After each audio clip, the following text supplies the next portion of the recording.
ہم ہی اس کے حافظ ہیں، ہم ہی اس کی حفاظت کرنے والے ہیں۔ تو اللہ رب العزت نے قرآن مجید کو ذکر فرمایا، تو ہمیں اس ذکر کے ساتھ اپنا رشتہ جو تعلق ہے اس کو مضبوط کرنے کی ضرورت ہے۔ جب ہم قرآن مجید کے ساتھ اس ذکر کے ساتھ اپنا رشتہ اور تعلق مضبوط کر لیتے ہیں تو رب کا یہ قرآن، یہ ذکر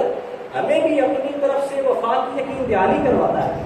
کہتا ہے کہ مجھ سے اپنا رشتہ مضبوط کرنے والوں، ہر بات میں مجھ سے رجوع کرنے والوں، میرے ساتھ اپنا تعلق مضبوط کرنے والوں، مجھ سے وفا کرنے والوں، جب تم مجھ سے وفا کرو گے تو پھر میں تم سے ایسی وفا کروں گا کہ قبر میں جب تم اکیلے ہوگے میں قرآن وہاں تک پہنچاؤں۔ کل محشر میں جب سورج سوا نیزے پر ہوگا، زمین تپ رہی ہوگی تانبے کی طرح، وہاں پر تم اکیلے ہوگے، وہاں پر ہر کوئی شخص نفسا نفسی کا عالم ہوگا، وہاں پر قرآن کہتا ہے کہ وفا کرنے کے لیے میں پہنچ جاؤں۔ پھر کہا کہ اگلا بڑا مشکل مرحلہ ہے میزان کا، جب تمہارے اعمال تولے جائیں گے، تمہاری نیکیاں تولی جائیں گی، تمہارے گناہ تولے جائیں گے، جس کی نیکیوں کا پلڑا بھاری ہوگا اس کو اس کا نامہ اعمال اور رزلٹ جو ہے وہ اس کے دائیں ہاتھ میں دے دیا جائے گا، اور جس کے برے اعمال زیادہ ہوں گے، جو فیل ہو جائے گا،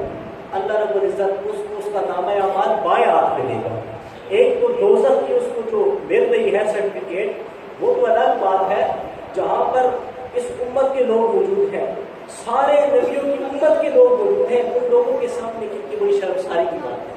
ہمارے لیے جو شرمساری کی بات ہے، سب سے حضور پاک صلی اللہ علیہ وسلم کا خیال کرنا چاہیے کہ جب باقی امتوں کے نبی